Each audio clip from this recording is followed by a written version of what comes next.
ICSW Solan द्वारा चायल में आयोजित 3 दिवसीय woollen hand machine and crochet knitting training कार्यक्रम का आज समापन समारोह में प्रशिक्षार्थियों को प्रशस्ति पत्र वितरित किए गए। यह कार्यक्रम सिडबी द्वारा प्रायोजित किया गया। इस प्रशिक्षण शिविर में महिलाओं ने ऊनी स्वेटर, मफलर, टोपी, बेबी सेट व विभिन्न प्रकार की जुराबे बनाना सिखाया। आज के कार्यक्रम में जिला कार्यक्रम अधिकारी वंदना चौहान ने बतौर मुख्य अतिथि शिरकत की। मुख्य अतिथि ने प्रशिक्षण शिविर से बने उत्पादों का निरीक्षण किया। उत्पादों की प्रशंसा करते हुए मुख्य अतिथि ने महिलाओं को प्रेरित करते हुए कहा, इस प्रशिक्षण में सीखे गए कार्य से वे आत्मनिर्भर बन सकते हैं, अपनी आजीविका भी चला सकते हैं।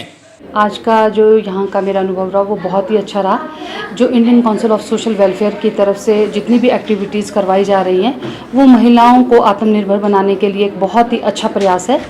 इसमें जितनी भी हमारे यहाँ पे ये जो किशोरियाँ हैं या हमारी इस एज ग्रुप की जो महिलाएं हैं, इसमें इनको ये चाहिए कि भी ये अपने तक ही ना सीमित रखे इन एक्टिविटीज़ को, इनको ग्रुप्स के रूप में ये काम करें ताकि ये इनकम जनरेटिंग एक्टिविटीज़ में आ सके और ये अपने आप को एक आत्मनिर्भर के रूप में महसूस कर सके और अपने परिवार को भी इसमें स्ट्रेंथन करे। संस्था प्रधान शांति जायसवाल ने बताया कि ये कार्यक्रम सिडबी द्वारा प्रायोजित किया गया है। इस कार्यक्रम में 25 महिलाओं ने भाग लिया और महिलाओं को प्रशस्ति पत्र भी बांटे गए।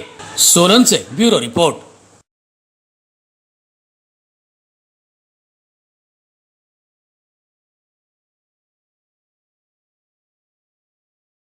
You are watching News India Live TV. Subscribe our channel for latest news and updates. And don't forget to press bell icon for latest notifications.